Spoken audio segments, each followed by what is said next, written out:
शिक्षा, स्वास्थ्य, जागरूकता, सच्चाई व जिम्मेदारी को समर्पित फॉरएवर सच चैनल। तो दोस्तों, आज हमारे साथ है doctor Ajay Garg, MD of Ajay hospital. तो आइए इनसे करते हैं बात। डॉक्टर साहब नमस्कार। नमस्कार जी।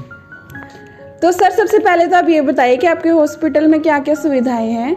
हाँ, बेसिकली मैं एमडी मेडिसिन हूँ। मतलब आईसीयू है, वार्ड है, प्राइवेट रूम्स हैं, ओपीडी है। तो यहाँ पे आप शुगर का, हार्ट का, दमे का, बुखार का, खांसी जुकाम का, इन सब चीज़ों का इलाज करवा सकते हो। मतलब ऑपरेशन नहीं होता, बाकी सब हो रहा है। तो सर, जैसे आजकल सर्दियों का मौसम चल रहा है, तो खांसी जुकाम, कोल्ड आदि रोगों से बचाव और सावधानियां हम क्या रख सकते हैं? देखो, ऐसा है कि आजकल मौसम चेंज हो रहा है, ठंडा मौसम है। तो वैसे तो हर साल की तरह हर साल ही ऐसा होता है कि आपको बचाव रखना चाहिए, और इस साल मुझे लगता है ज़्यादा सावधानी बरतनी चाहिए, क्योंकि अगर आपको खांसी हो गई, जुकाम हो गया, बुखार हो गया, तो आपको पता है कोविड चल रहा है, तो फिर कहीं ना कहीं डाउट जो है वहाँ चला जाता है। ठीक है, तो इसलिए अब इस टाइम बेटर ये है कि हमें खांसी जुकाम ना ही हो, तो ना ही हमें डॉक्टर के पास जाना पड़े, ना ही हमें कोविड की टेस्टिंग के चक्कर में पड़ना पड़े, ना ही कोविड के डाउट हो। तो खांसी जुकाम से बचने के लिए वही हैं जो जनरल प्रिकॉशंस की, आपको कपड़े थोड़े एक्स्ट्रा पहनने चाहिए। ठीक है, कैप वगैरह पहननी चाहिए, थोड़ा बाइक वगैरह पे सर्दी में अगर जब तक ज़रूरत नहीं है नहीं घूमना चाहिए। ठीक है, गर्म पानी का सेवन करना चाहिए, जैसे हम कोविड के टाइम में भी कहते थे कि गर्म पानी पीते रहना चाहिए। तो वो सारी प्रिकॉशंस रहना चाहिए जो हमारे बुजुर्ग हमें हमेशा से बोलते हैं कि ठंड से बचने के लिए करना चाहिए, वही सब कुछ। तो सर, जैसे सूखी खांसी और बलगम वाली खांसी होती है, तो इसके अलग अलग कारण और निवारण के बारे में आप दर्शकों को कुछ बताएंगे? सूखी खांसी बेसिकली आप कह सकते हो कि यूजली एलर्जी में होती है। जैसे आपको काफ़ी टाइम से एलर्जी है, मौसम के चेंज होने के हिसाब से, ठंडी चीज़ों से, धूल मिट्टी से, तो उनमें जब भी खांसी होगी तो वो ड्राई कॉफ होगी, सूखी खांसी होगी।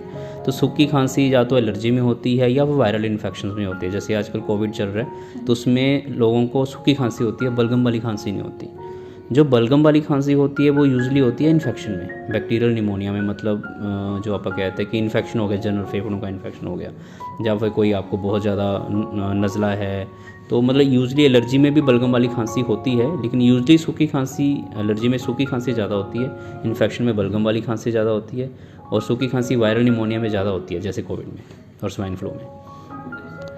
तो सर, डायबिटीज़ के पेशेंट आजकल बहुत ज़्यादा हो गए हैं, तो इसके बारे में आप कुछ बताएंगे? डायबिटीज़ का बेसिकली है कि लाइफस्टाइल बहुत बदल गया है, एक्सरसाइज ख़त्म हो गई है, स्ट्रेस लेवल बहुत ज़्यादा बढ़ गया है। हर बंदा स्ट्रेस में है, चाहे वो कम कमा रहा है, चाहे वो ज़्यादा कमा रहा है, चाहे उसके जो कोई प्रॉब्लम है ऐसे नहीं है, लेकिन स्ट्रेस लेवल बढ़ गया है, एक्सरसाइज कम हो गई है, तो इसलिए डायबिटीज़ का इंसिडेंस भी बढ़ गया है। और दूसरा क्या है कि ऐसा नहीं था कि डायबिटीज़ पहले नहीं थी, डायबिटीज़ पहले भी होती थी, लेकिन तब लोग टेस्ट तब कराते थे जब उनको एक्चुअल में कोई दिक्कत होती थी। अब लोग थोड़ा सा अवेयर हो गए हैं, रूटीन टेस्टिंग बहुत ज़्यादा सस्ती हो गई है, जगह जगह लैब्स हो गई हैं। शुगर के, जैसे डॉक्टर सदेवा जी कैंप लगाते रहते हैं, शुगर के कैंप्स लगने हो गए हैं। गांव में भी शुगर सबसे सस्ता टेस्ट है बेसिकली, कभी जाके 10-20 रुपये में टेस्ट करवा सकते हो। तो लोग अब रूटीन टेस्टिंग करवाने लग गए हैं, तो वो डायबिटीज़ भी जो इंसिडेंस है वो थोड़ा सा बढ़ के आने लग गया है। लेकिन जो मुझे मेन सबसे कारण लगता है वो है स्ट्रेस और लैक ऑफ एक्सरसाइज नहीं हो रही, कोई मॉर्निंग वॉक नहीं हो रही लोगों की। मुझे तो वही कारण लग रहा है कि इसलिए डायबिटीज़ सबसे, मतलब डायबिटिक का इंसिडेंस बढ़ गया है। तो सर, कोरोना के बारे में कुछ बताएंगे कि क्या स्थिति रह सकती है, और अब तो वैक्सीन भी आ गई है। हाँ, देखो, वैक्सीन एक बहुत अच्छी चीज़ है। जो 2020 के बहुत ही बुरा साल था खैर, तो उसके जाने के बाद 2021 आया, तो इसमें एक वैक्सीन की ही उम्मीद दिख रही है। थोड़े से इसको लेके रूमर्स हैं कि पता नहीं शायद इफेक्टिव ना हो या कोई साइड इफ़ेक्ट्स हों, तो अभी तक तो कोई ऐसा देखा नहीं गया किसी भी कोई साइड इफ़ेक्ट हुआ हो। जगह जगह ट्रायल्स हो रहे हैं और ट्रायल्स बढ़िया ही हो रहे हैं। अभी थोड़ा सा दूसरा जो स्ट्रेन आया है, इसका किसी को देखो कोई आइडिया नहीं है कि इस पर वैक्सीन तो कह रहे हैं, वैक्सीन मेकर्स तो कह रहे हैं कि वैक्सीन उस पर भी काम करेगी, करनी चाहिए, है तो कोविड ही, जो स्ट्रेन अलग है।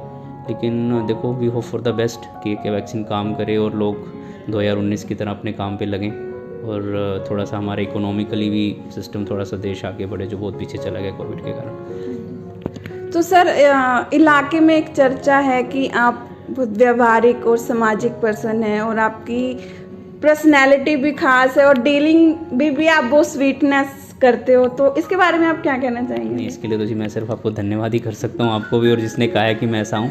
देखो मेरी तो सिर्फ कोशिश ये रहती है कि पेशेंट देखो वैसे बीमार होते हैं, तो ट्रीटमेंट तो सब डॉक्टर्स ने ना सेम ही करनी होती है। सब मैंने भी वही किताब पढ़ी है, दूसरों ने भी वही किताबें पढ़ी हैं, कुछ एक्सपीरियंस का ज़रूर फ़र्क पड़ जाता है, लेकिन किताबें तो देखो सारे डॉक्टर्स ने सेम पढ़ी हैं, तो इलाज भी सेम ही करना होता है। एक यही चीज़ है जो थोड़ा सा बदलाव कर देती है। ठीक है, पेशेंट को आप ये भी नहीं होना चाहिए कि देखो बिल्कुल ही, फॉर एग्जांपल आपके पास पेशेंट आ गया, आपको लग रहा है उसको कोविड के सिम्टम हो सकते हैं, फॉर एग्जांपल मैं एग्जांपल दे रहा हूँ, तो देखो आपका फ़र्ज़ ये बनता है कि आप उसको इतना भी मत डराओ कि वो जाके घर पे जाके रोने लग जाए, लेकिन इतना भी टेंशन फ्री मत कर दो कि कल को वो अपनी बीमारी को इग्नोर करते हैं। यूजली दो तरह के लोग होते हैं, एक होते हैं जो बिल्कुल डरा ही देते हैं, जी आपको कोविड हो गया आप तो मर ही जाओगे बस, अगर आपने कहीं मतलब नहीं गए तो।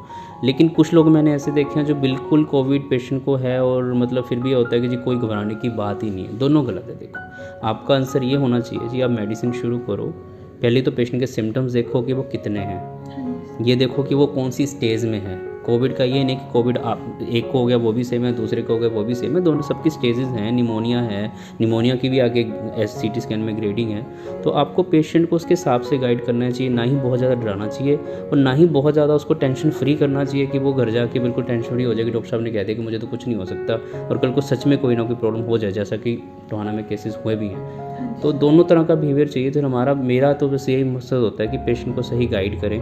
अब उसको मेरी बात अच्छी लगती है कि बुरी बात लगती है, देखो वो पेशेंट के समझने पे। Thank you doctor Ajay ji. Thank you ma'am, thank you so much. तो दोस्तों ये थे डॉक्टर अजय जी, जिनसे हमने विभिन्न रोगों के कारण और निवारण के बारे में हमने जाना। तो दोस्तों कैसी लगी आपको अवेयरनेस की ये वीडियो, कमेंट बॉक्स में ज़रूर बताएं।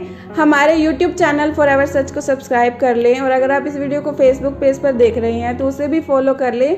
हाँ दोस्तों, इस वीडियो को शेयर करना ना भूलें ताकि दूसरे लोग भी इस खास जानकारी का फ़ायदा उठा सकें। शुक्रिया।